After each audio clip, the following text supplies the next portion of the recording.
Hello, everybody. Thank you very much for joining this special Sibylline webinar, which accompanies a special report which we published earlier this week, looking specifically at various scenarios.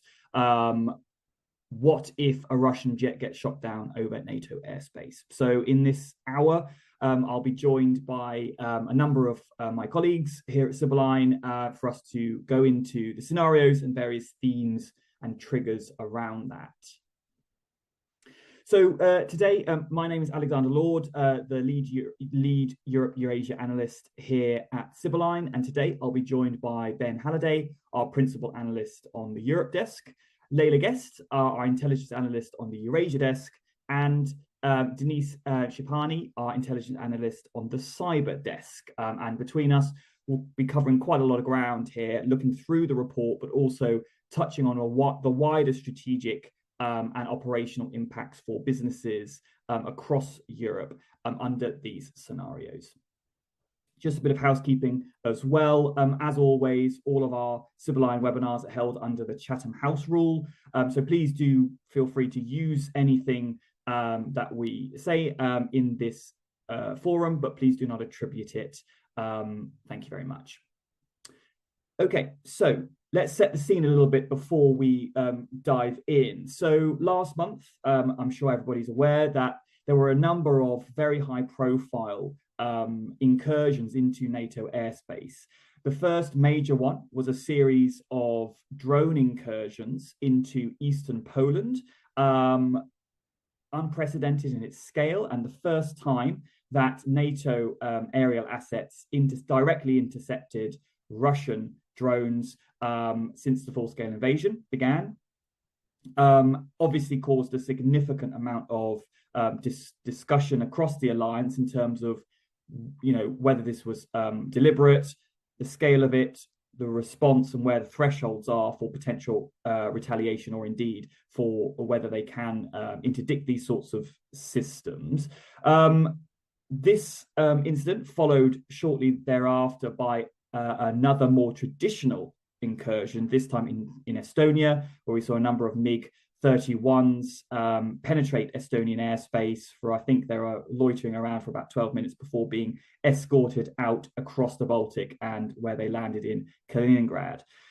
Those incidences were subsequently followed by various other drone incursions, a bit less easily attributable. Particularly in Denmark, we saw a number of drone incidents over airports and causing significant disruption once again, raising the pretty serious discussions across NATO about what the alliance can do against such threats.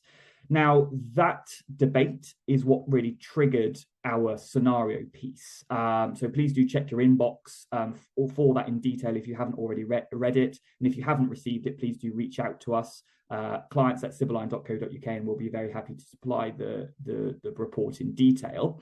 But essentially, numerous Western leaders, European Union Commission President von der Leyen, even US President Donald Trump, all sort of underscored that the alliance does have the right and capability to intercept Russian jets if they pose a significant threat. So this report and this webinar looks at that scenario. If a Russian jet is downed in NATO airspace, what are the likely responses from Russia and the sort of various scenarios that may well come out of that?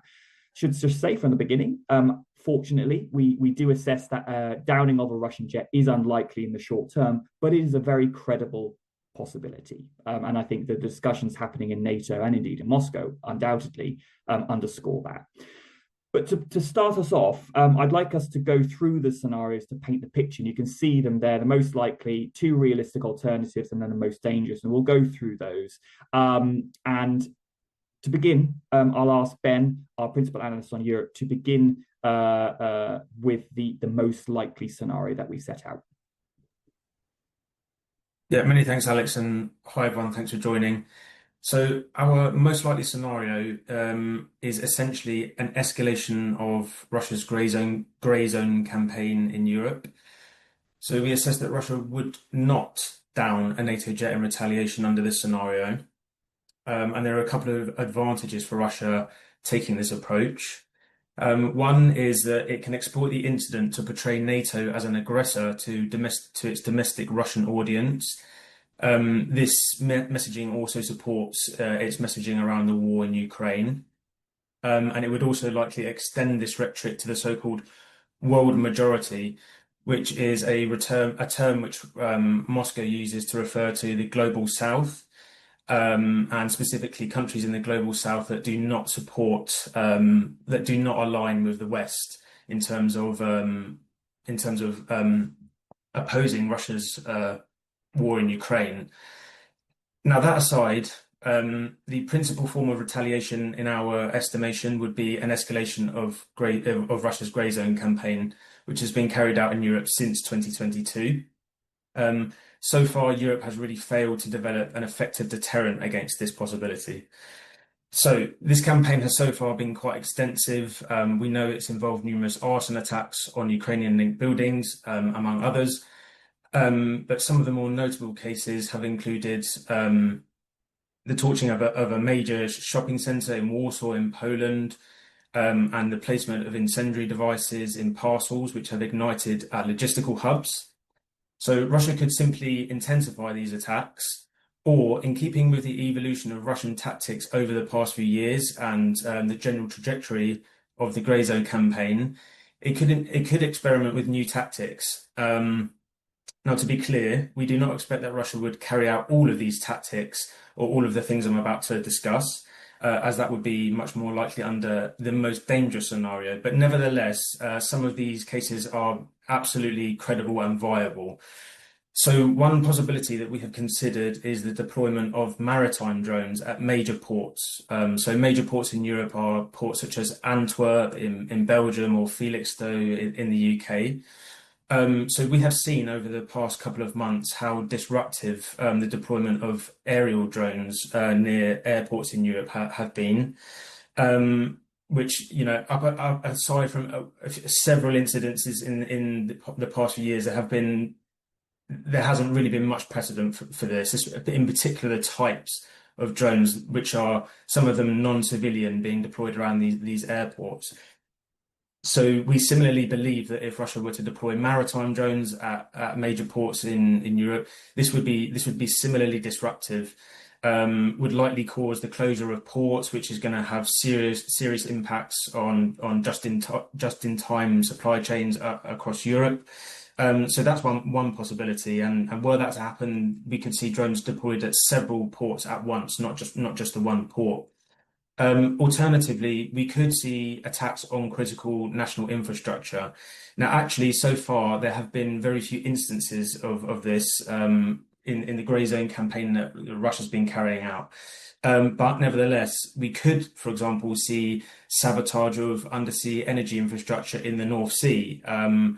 If that were to happen against certain assets in the North Sea, that would trigger major energy price hikes in Europe. This could occur at landing stations. So this is where cables are concentrated onshore. These are points of vulnerability that could be targeted. But alternatively, Russia does have very advanced submarine capabilities, pretty much on par with the West's. So we could also see a more quote unquote sophisticated case of sabotage, literally undersea, where of course these are again difficult to attribute to any particular actor. Alternatively, we could see attacks on critical national infrastructure onshore. We would all remember the fire that occurred at Heathrow earlier this year, at a substation which supplied power to the airport. Now, that was actually the result of a technical default. That was not an act of Russian sabotage. But the incident did demonstrate that were such a substation to be sabotaged, then it would cause major disruption at one single airport. But if it's an airport such as Heathrow, or if it were Frankfurt in Germany, a major international airport, this is going to cause cascading impacts across the global kind of aviation sector, basically. And then one other thing that we have considered under this scenario is that Russia could expand its outsourcing of grey zone operations beyond criminals and opportunists, which it has been doing so in recent years due to the mass expulsion of Russian diplomats, many of which were intelligence assets. And it could expand that outsourcing to far right and far left groups. So on the one hand, Russia could recruit ideologically aligned far right groups, such as the Base. So the Base is a neo-Nazi far right group, the leader of which is an American national who lives in Russia. And over the past year, this group has actually offered payments for attacks in Ukraine and has claimed to have carried out attacks in Ukraine. This could realistically extend to Europe in this scenario, where should Russia be looking for a more serious form of escalation or retaliation rather against Europe. And then on the other hand, it's also credible that Russia could co-opt far left groups, which in countries such as Germany and in France already target the very types of infrastructure that Russia would aim to undermine or to attack. So, for example, defense sites, energy sites, rail networks. Far left groups in Germany and France already carry out arson attacks against these assets, and Russia could probably co-opt groups or direct groups to carry out more destructive attacks on these types of sites. And again, to kind of underpin the entire purpose of Russian grey zone operations, these are very difficult to attribute. They're plausible to deny. Russia would be able to plausibly deny any such involvement in those attacks. And that's why we see it as a credible form of retaliation were a Russian jet to be shot down. But yeah, that's a wrap from me there, Alex. Thank you very much, Ben.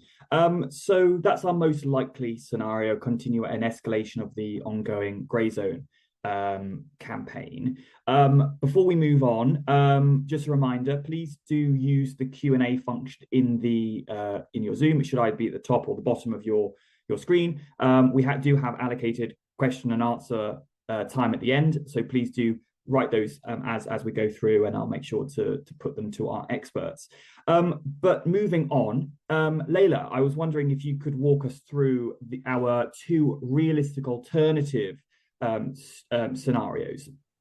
Yeah, absolutely. So our first realistic alternative is that Russia does respond with conventional military force, and we're assessing that to be a realistic possibility.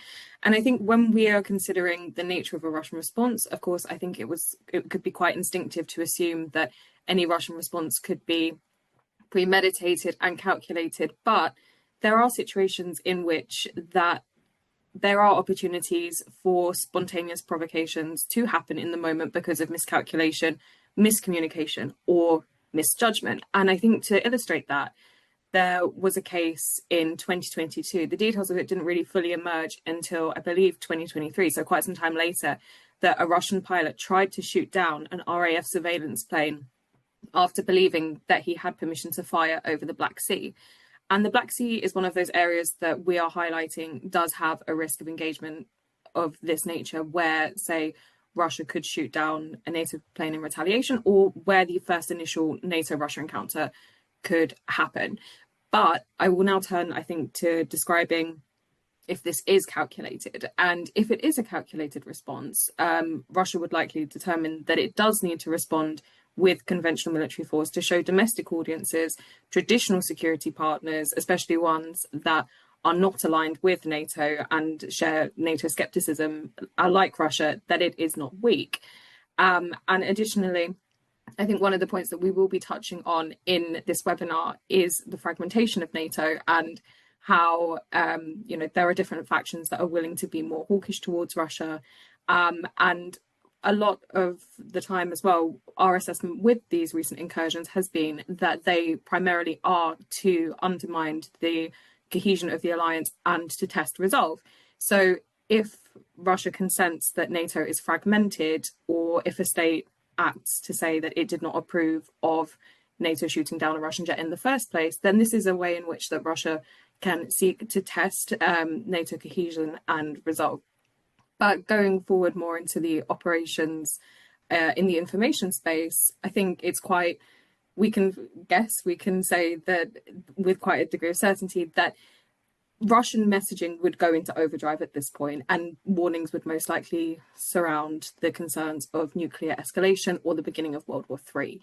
And the primary aim of this would be to create panic and uncertainty, especially in countries or areas near to where any incident had happened, or those that share a border with Russia. So, for example, the Baltic states and Poland. And to turn this now into implications that firms would face in light of any NATO-Russia armed incident, in this incident, I think one of our main assessments is that corporate security teams and companies operating in any such jurisdictions would likely face demands from staff and families for evacuations, even if no further escalation occurs. One incident could really be enough to tip people's concerns, and understandably so. And I think governments and firms as well would then also look into contingency plans following any such incident. But of course, I think foreign-owned businesses are likely to be more risk averse and would want to potentially get their personnel out or offer the opportunity for that to happen. In turn, this could mean that there's only a small presence of crew at operations in any such jurisdiction, or even in more extreme circumstances, operations temporarily being shut down. And over the longer term, it might also give reason for firms to pause any form of major foreign direct investment in Europe and consider that this is enough. This could be an indication that worse is to come further down the line. But despite all of messaging from Russia that nuclear war is imminent, or that this is a new form of escalation between NATO and Russia, I do think there is a scenario in which both sides would engage in very quick closed-door de-escalation talks. What we continue to assess throughout this piece is, yes, the risk of a confrontation is growing, but ultimately NATO and Russia do not want a war with each other. And especially in Russia's case at the moment, it is embroiled in a highly attritional war in Ukraine. Those resources for any, say, repeat confrontation could be better utilised in Ukraine in Russia's eyes. So that is realistic scenario one. And I'm happy to go into realistic scenario two. And this is the opposite, essentially, and that is Russia scaling back provocative airspace incursions. We could realistically see that Russia sees that one incidence of this is enough, and it has proven that NATO is more cohesive and together in unison and willing to tackle threats from Russia than Russia would have previously thought. And in this scenario, Russian decision makers could grow increasingly concerned that responding with force could open up a Pandora's box of escalation risks, which neither side can really guarantee the de-escalation of. And I think similar hawkish messaging, again, about nuclear war, World War III, from officials such as Russian former President Dmitry Medvedev and TV presenters such as Vladimir Solovyev, very much possible that we would see, again, similar threats of nuclear escalation, etc. But in private, I think there could be an agreement now to scale back airspace incursions along NATO's eastern flank. And as sort of they decide that making further gains in Ukraine is the priority, and also that escalating grey zone and hybrid threat activity is not really in the best interest for Russia at the moment. I think it wouldn't be an immediate scaling back. I don't think things would stop abruptly. I think it would be with time, because I think Russia would still want to keep NATO guessing as to what could happen next. And it doesn't want to look weak and hand NATO a boost in credibility. So that's our scenario here. Thank you very much, Layla, for those overviews. Before we move on to our most dangerous scenario, we've had a question here which I just wanted to address, and it's a good one. On the map there on the slide, the person asks, I understand why the Baltic states are considered high risk.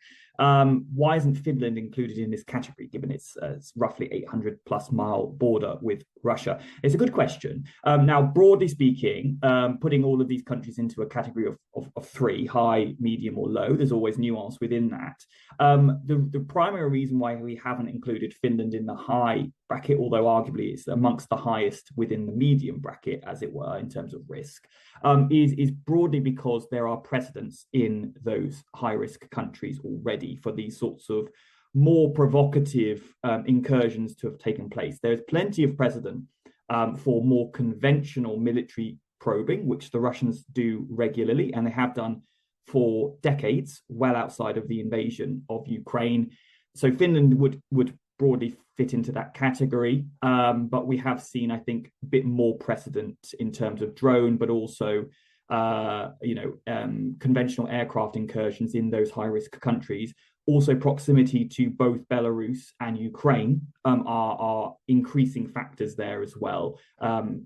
That's why Romania, Moldova, although it's not a NATO member state, is extremely vulnerable to these sorts of regular Russian incursions, and Poland, as we mentioned, due to the drone incursion last month. But yeah, great question there. Okay, moving on then. Ben, I'm going to come back to you.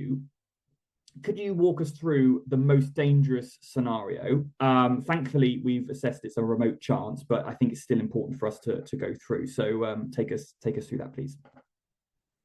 Yeah, absolutely. Thanks, Alex. And just to reiterate to everyone, we do assess that this is a remote chance, which is a 0 to 5% probability, so very low indeed, thankfully. But yes, this is a Russian NATO conflict scenario. So a Russian jet is downed, highly likely in response, a NATO jet would be downed in retaliation, and we would then see a series of tit-for-tat measures which lead to an escalation, which perhaps both sides don't want, but this is nevertheless what happens under the scenario. We assess that this would be particularly dangerous for Europe if it were to occur against a backdrop of US-Russia rapprochement and or a serious transatlantic dispute, or indeed both. Should that be the case, then Russia could credibly calculate that NATO is essentially fractured, and the commitment of by far the most powerful and capable NATO state, i.e. the US, is doubtful, which could embolden Russia to engage in a conflict with what would essentially be a coalition of willing NATO member states. Now, in this scenario, we have not gone into the details of what a conflict would look like, because this is extremely dependent on the particular triggers. So there's not so much value in that, but we have assessed that in the very early stages of such a conflict, Russia would highly likely attempt to inflict serious damage on infrastructure that would be critical to any NATO military operation, which by and large we assume would require the movement of equipment and troops and NATO forces to the eastern flank. So it would likely involve coordinated and large-scale attacks on undersea infrastructure. There are already concerns that Russia may have mined certain pieces of critical infrastructure in northern European waters. So this could target both energy and telecommunications, and if carried out on a large scale, would potentially disrupt the global communication system. We would also expect attacks on logistics centers and ports that would be vital to NATO transferring that equipment and those troops to the eastern flank. So, extremely important ports for NATO would be those such as Rotterdam in the Netherlands. And finally, for this scenario, naturally there would be seriously acute geopolitical and business uncertainty. But in an attempt to cut through that and pull out some immediate business implications, we do assess that lots of critical infrastructure operators, particularly in countries which are key NATO hubs, so the Netherlands, Germany, and Poland, would be required to strictly comply with national governments in order to facilitate logistical operations and the safety of key sites to national resilience. So, for instance, if you're a trucking freight company, it's quite possible that your assets would be required in order to support military operations. If you're an energy company, it's quite possible that there would be security requirements that you would be expected to met, and under such a scenario you wouldn't have much choice. But yeah, that's a wrap, I think, for the most dangerous scenario, Alex. Thank you very much, Ben. And yeah, as you say, thankfully, a very, very low chance indeed of this occurring, even within the unlikely scenario that the jet is shot down in the first place. So not something we need to think about in too much detail, I think, in the short term, although, of course, both sides are seriously preparing for a potential confrontation in the coming years. We've had a question here, which I think is relevant to the most dangerous scenario. So in your scenarios, do you take into account where the jet is shot down, since you also differentiate between different NATO countries? And related, in the worst case scenario, would the damage be in the country where the jet is shot down or across NATO? So I'm happy to begin answering that. And Ben, if you have any other follow-ups, please do chime in. So broadly speaking, we have tried to approach this from quite a general strategic perspective in terms of what we're likely to see. There is an incredible amount of nuance within such a scenario. And when myself and our team were in the process of designing this scenario and going through all the various implications, it became pretty clear to us that there are so many moving parts to consider. And when we're trying to précis that down into a digestible format, obviously some of that nuance is not necessarily, we're not necessarily able to articulate that in detail. But there are key differences in terms of where it's shot down. Hence why we put together the map I mentioned we showed here. So these are the jurisdictions which are relatively more at risk of such a scenario occurring. As I mentioned, the countries in dark blue have broadly had precedents for the more provocative and innovative, shall we say, provocations from Russia in this regard. But again, they could happen pretty much anywhere where the Russians can get to. Of course, when we're looking at Western Europe, the likelihood is extremely low. The Iberian Peninsula, even France, I think is highly unlikely. Scandinavia and the Nordics more broadly, including Finland, obviously more exposed. And the fact that the Russians have been increasing aerial activity in the Baltic, I think does underscore the risks to those littoral states. Although it has to be noted that I think we've seen an increase in aerial incursions and activity in the Baltic at precisely the time where maritime activity is actually reduced slightly, largely in our assessment due to Operation Baltic Sentry, which is the NATO deterrence task force, essentially, which was deployed in response to an uptick in Russian maritime gray zone operations. And that has broadly had quite a lot of success. In the aerial domain, we are yet to see a credible NATO deterrent emerging, despite the discussion about deploying additional forward assets to the eastern flank, for example, which is taking place. So we'll have to see how the Russians respond to that. But broadly speaking, that's where we have put all of the countries in terms of risk profile. In regard to the second part of the question, in the worst case scenario, would the damage be in the country where the jet is shot down or across NATO? And I assume you mean in terms of Russian retaliation. That's a really interesting question. I think broadly speaking, it depends on the form of engagement. So if, for example, it gets shot down, a jet gets shot down in the Baltic, which is probably amongst the most likely scenarios within this thought experiment. It isn't simply that, for example, the Estonians shot a Russian jet down. There are various battle groups of NATO member states across the eastern flank, not just in the Baltic, but also in Poland, in Romania, etc.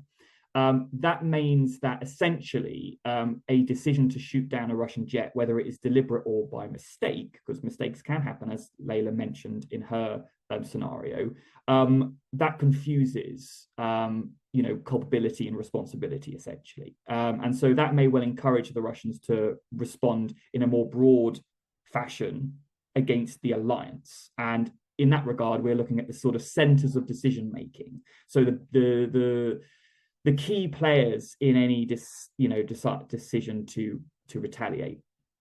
Of course, a lot of the particularly the grey zone retaliation will likely be informed by various stances of national governments immediately after the incident. So, for example, if we saw a number of governments remaining rather cautious, and we saw potentially the British Prime Minister, the Norwegian Prime Minister, and the Danish Prime Minister make a very clear statement that they are absolutely behind this, and if anything, we should be shooting down more aircraft if they do this again, that may well encourage the Russians to concentrate their retaliation against those nations, to try and deter these sorts of policies, because a lot of what Russia is trying to do with its wider grey zone operation is deter, inflict costs, and essentially try to convince and coerce national governments, but also populations, that it is just not worth supporting Ukraine and confronting Russia. I think that's why one of the key points in our assessment, really, which Layla articulated in one of our more realistic alternative scenarios, is the prospect of malinformation, misinformation, and disinformation triggering panic. And that sort of aspect to this scenario is something that will impact all of us, particularly business operations. Even if there is not an escalation, the possibility for disinformation to trigger panic could well have business implications for all of us, no matter what sort of sector you are in and where you are located. So great question there. Ben, did you have anything to add on that before we move on? Yeah, I really agree with everything you said there, Alex. I would just add, I guess, that it really depends in this most dangerous scenario. It really does. It really is case dependent. So on the one hand, we could see, so as we've assessed the violation or a jet being downed, it's much more likely in the Baltic states or Poland, for example, because that's where Russia has been probing most heavily. So it would most likely occur there. It could be the case that, a Russian jet's downed. Russia's downed a NATO jet in response, and Russia then looks to escalate to de-escalate. It may, for example, target one of the bolts. They're smaller, and there have been these questions over the alliance's commitment to support one of those states. But if we're talking again about a most dangerous scenario where a broader Russia-NATO conflict is about to unfold, even though the trigger has occurred in the Baltic states, it must be stressed that these states are not the critical states in terms of logistics to support a NATO military operation against Russia. Poland and Germany and the Netherlands would be far more important in this regard. And were Russia trying to inflict serious damage on the telecommunication system, for example, then you'd be looking at something off of the Irish waters in the Atlantic or in the North Sea, as opposed to the Baltic states, which simply don't have infrastructure which is so globally significant. But yeah, otherwise completely agree with everything Alex said. Brilliant. Thank you very much. Okay, so we mentioned a couple of points there, which I think feeds nicely into the next question that I had for Denise. So cyber will, of course, play an important role in all of the above scenarios which we have outlined. Denise, how do you see Russian retaliation manifesting in the cyber domain, and what tactics can we expect to see in some of these scenarios, including the most dangerous scenario? Yeah, thank you, Alex. So just before going into the different scenarios a bit more specifically, I think it's important to kind of highlight a bit what's been going on over the last 12 months in terms of Russia's cyber strategy, as it's really relevant for especially the most likely scenario. So especially since the beginning of 2025, we have seen Russia obviously still involved in Ukraine, as Layla mentioned, in a war of attrition. So a lot of Russia's cyber strategy has still been focused on kind of conducting operations there. However, at the same time, we have seen an incremental shift towards targeting NATO countries and neighboring countries as well. These types of operations have so far prioritized cyber espionage and kind of strategic data collection. The main targets here have been, specifically within the cyber domain, have been government and critical national infrastructure entities in a more kind of opportunistic nature. So we've just seen kind of like slightly less specific methods of attack in this specific case. And we have also seen targeting of, for example, academics, diplomatic entities, and also individuals that have been critical of Russia, really to kind of stifle dissent across NATO countries as well. So that's kind of been the focus over the last 12 months. And so looking at the scenarios that have been laid out so far, specifically the most likely as well as the realistic scenarios, we do assess in this case that Russia would continue conducting cyber espionage operations, particularly against NATO governments, critical national infrastructure, defense, and diplomatic entities. Slightly a kind of an increased rate compared to the current kind of cyber threat landscape. At the same time, we do assess that these operations would be supplemented by low-level disruptive attacks by pro-Russia hacktivist groups, mainly because these kind of operations do tend to spike up during periods of geopolitical escalation. It is unclear whether there is kind of a connection between these pro-Russia hacktivist groups and the state-sponsored forces. However, obviously, in the name of plausible deniability, disruptive attacks are more likely from these groups. We have seen an interest in the kind of water provision sectors already in Norway, and also an interest in kind of operational technology as well. So definitely something important to remember there. However, looking at the kind of most dangerous scenario and everything that's been, again, laid out so far, we do assess that this is a scenario where we would see Russia engage in kind of more disruptive type operations. And these operations would likely follow sort of tit-for-tat action and military strikes, with the aim of kind of limiting NATO's ability to really respond promptly. So we do assess that in this case, state-sponsored actors would likely seek to infiltrate more broadly critical national infrastructure entities, but particularly those within the energy and telecommunications sector, really again with that aim to cause temporary and perhaps longer-term disruption. And I would like to point out with this specific scenario, with Russia's cyber strategy, I think the war in Ukraine has presented kind of a really big learning curve in terms of the types of more disruptive and destructive cyber operations that Russia conducts. So like looking at the earlier stages of that war, for example, we witnessed more kind of resource intensive and malware heavy types of operations that aim to really like destruct in some cases permanently critical national infrastructure, and then towards the later stages kind of shifting towards more low resource, quicker, more effective kind of disruption. And looking at this specific case and obviously the change in targets, so NATO countries, and also kind of this learning curve from Ukraine, we do assess that whilst like more kind of destructive and resource intensive cyber operations do remain a possibility, it is more likely that they would prioritize more kind of effective disruption to really just supplement that military action. And just to conclude, for this scenario, at the same time, they are likely to continue kind of conducting cyber espionage operations that would continue also at the same pace, really just to continue providing Russia with strategic intelligence, which is something that, again, we've witnessed in Ukraine, and also sort of occasional hacktivist disruption in this case as well, but as well as kind of disruption from Russian state-sponsored groups. But yeah, I think that pretty much covers the main points for the cyber domain. Thanks very much, Denise. Super interesting and an important part of any Russian retaliation, I'm sure. Okay, so we've got some more questions coming, so please do keep them coming. There's been some really great ones. Leda, I think I'm going to put this question to you. Two parts. How does the Russian public, especially military bloggers and influencers on Telegram and the like, think about these various scenarios, if they do at all? And second part, how do we assess their capabilities to influence, let alone pressure, Moscow's decision-making? And I suppose this is more broadly looking at as well how Russia would respond in the information space.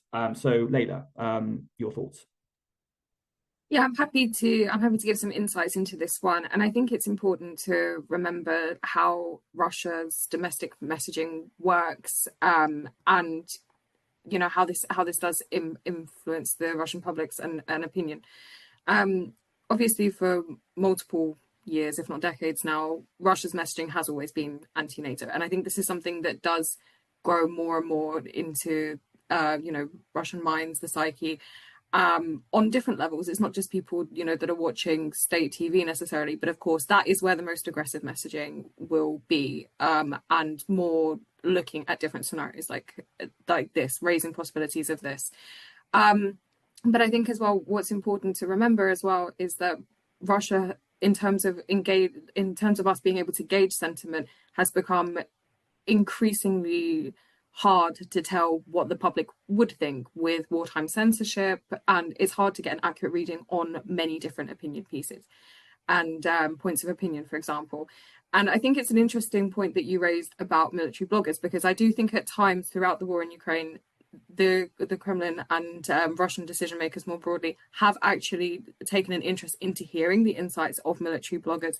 But you can have, for example, military bloggers that have different opinions. There have been cases in which military bloggers have criticized the persecution of the war in Ukraine and how that has gone. So I think in that sense, you know, that there wouldn't necessarily be one unified response from military bloggers that would be 100% behind, say, Russia responding to NATO by shooting down or a plane, for example, or targeting another asset, or even calls for Russia to respond in that instance if NATO were to shoot down a Russian plane first, for example. It's not necessarily always unified. So as I want to reiterate here, while, you know, the opinion of military bloggers has been taken into account during the course of the full-scale invasion, I don't necessarily think it's something that would alter Russia's decision-making entirely on this situation. But I do think it is an interesting point that you raised there. Thanks very much, Layla. Yeah, it's a really interesting one. I think military bloggers, and we can broaden that out as well in terms of the ultra-nationalist sort of demographic. That's an important demographic for the Kremlin, if any, one of the most important, given that the general population are broadly apathetic to the war or are broadly towing the party line in terms of just not really thinking about it, sort of letting it crack on. The most vocal sort of critics, actually, of the Kremlin are the pro-war ultra-nationalist minority, which are particularly loud online, that have at various points throughout the war criticized the prosecution, not the war goals, not the fact that the war is taking place, merely that the war should be being conducted more competently or even more aggressively. And there is a through line in many of these military bloggers and ultra-nationalist forums, which are consistently calling on the Kremlin to be ever more aggressive, both inside Ukraine, but also towards NATO and Europe specifically.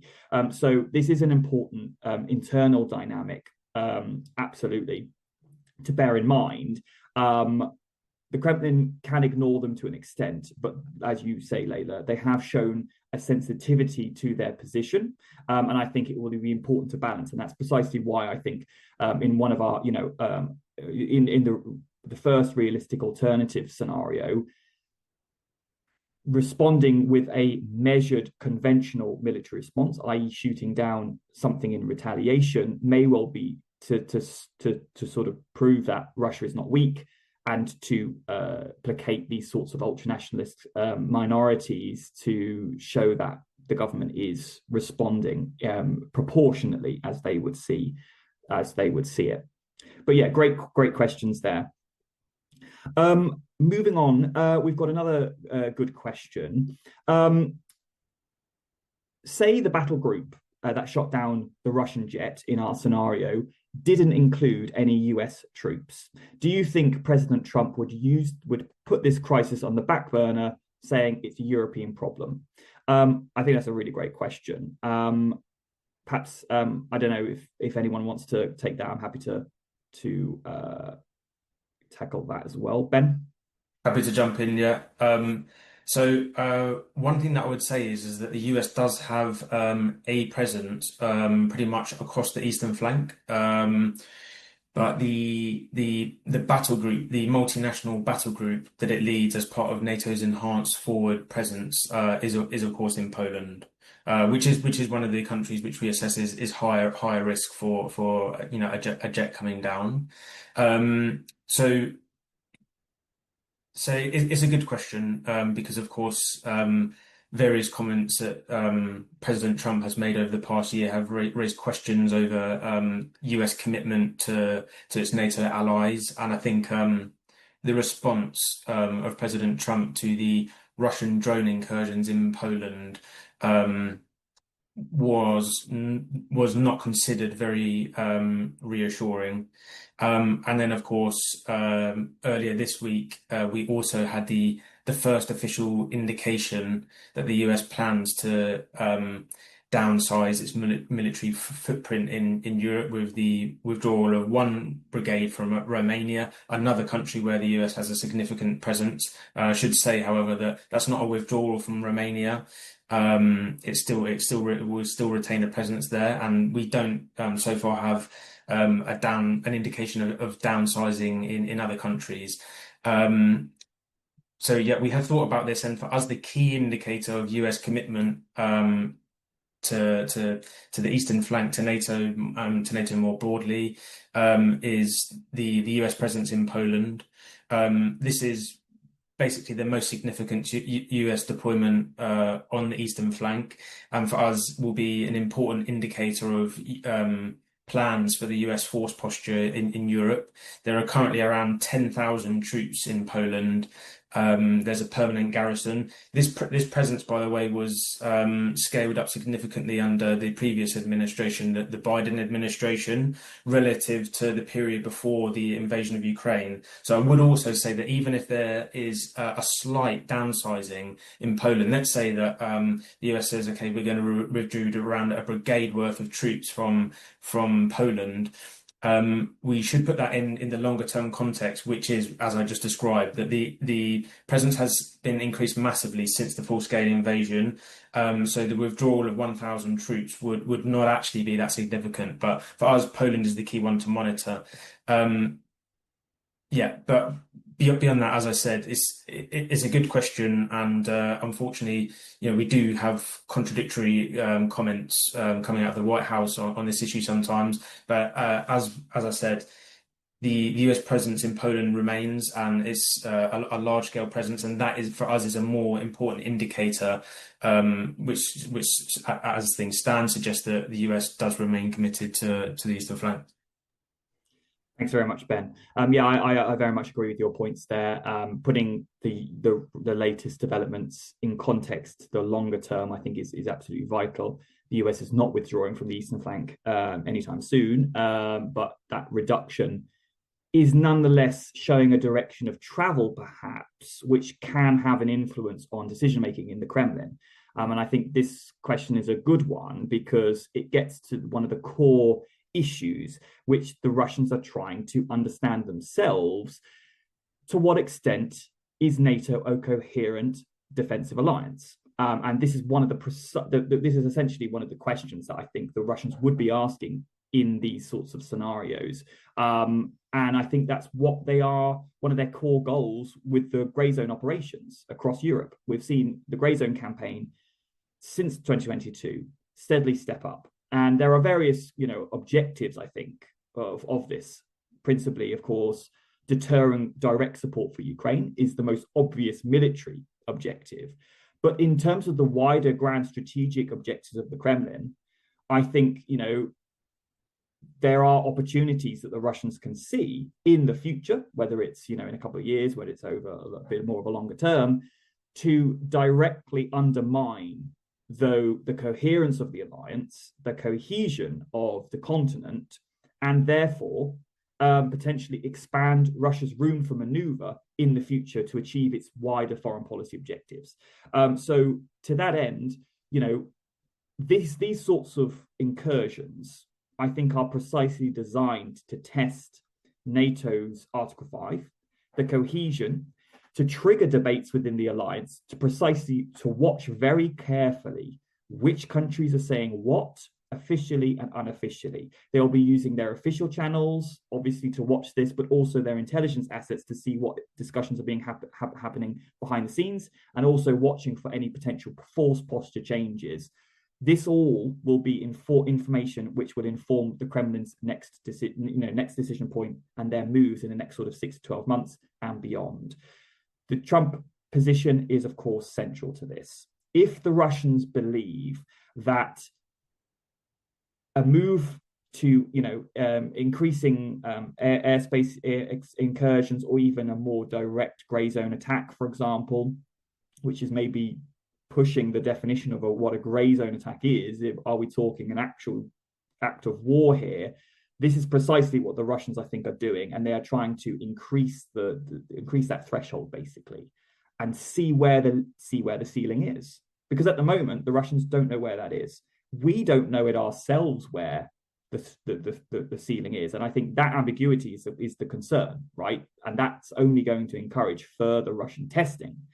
And if they believe, which they could, I mean, their perception and their assessment could be wrong, but if they believe that a more assertive test could well be the trigger which essentially nullifies Article 5 and leads to a transatlantic split, for example, the Russians may well take that.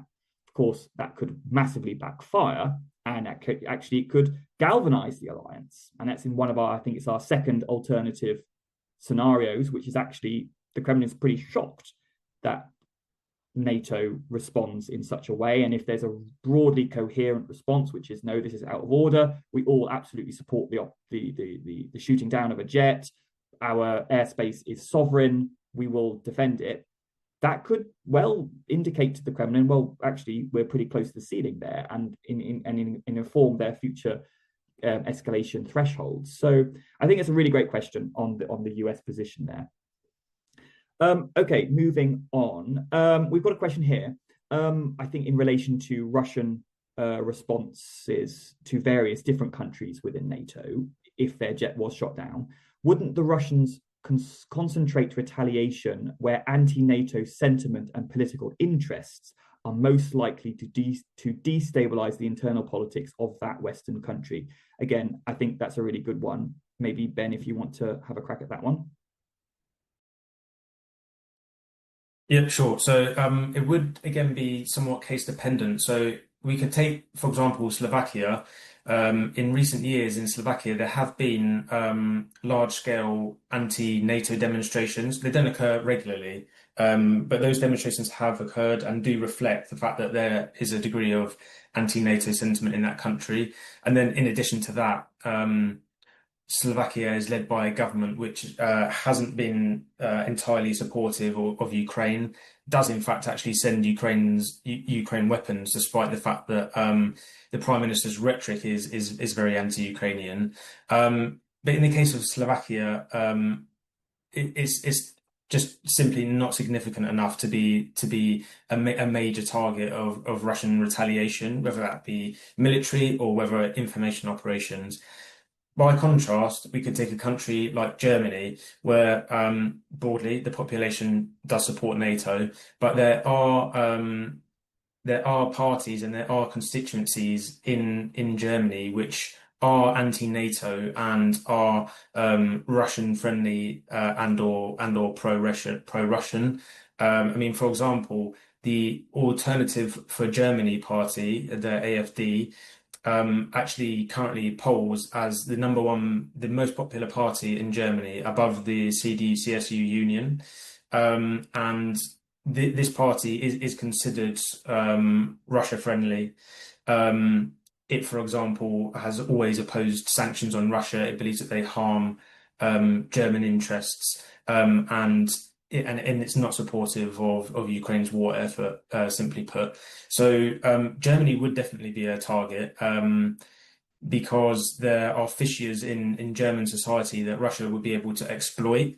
It would probably be able to drive protests, but I should clarify that these positions and these sentiments are already there. So it would protests would likely occur without any Russian information operations. But what they do is they add fuel to the fire. So yeah, you would probably see protests, for example, in Eastern Germany, pro peace and anti-war protests. You would likely see activism, and Russia would likely, as I said, add fuel to the fire in that sense. And then in addition, if we were talking most dangerous scenario, again, remote possibility, extremely unlikely. Germany would also be a target for that reason as well, because there is a long-standing trend of pacifism, basically, especially among the German elite since 1945, and it would be a country in which Russia would likely target for that reason, under the assumption that there would be serious political friction in the event of such a scenario. So yeah, that would be my take on it, Alex. Thanks very much, Ben. Yeah, no, that's great. I very much agree. We've had a question here. In very practical terms of physical security, how to avoid employees and staff being victims of any collateral damage. That's obviously quite a difficult one to answer, because the threats that we have identified here and the risks are so myriad and dispersed, and that's precisely the point. The Russian grey zone campaign is extensive in its scope. It has impacted countries right across Europe, even in countries which are, not a major player in the Russo-Ukrainian war. Take Spain, for example. Spain has not played a large role in supporting Ukraine, militarily or financially, although it, of course, has done so. Having said that, we've seen a significant number of, a number of assassinations relating to individuals on both sides of the war in Madrid and various other locations in Spain. So those highly targeted risks are unlikely to cause any major collateral damage to other civilians and businesses, etc. Although, of course, there is always the omnipresent issue around the Russian recruitment of organized crime groups and unprofessional intelligence assets, shall we say, which may well increase the likelihood of collateral damage. There's also the as you can see on the map there, this does really sort of show you the scope, not only in terms of geography, but also the potential targets and the means by which the Russians are prosecuting this grey zone campaign. It's varied. It's sometimes defying logic in many ways. The sorts of assets which the Russians have previously targeted, for example, a shopping center in Warsaw, that has very little military or even strategic utility, one could argue. So why do they do it? Similarly, targeting an IKEA in Lithuania. I don't think wooden furniture is a particularly important part of the military-industrial complex.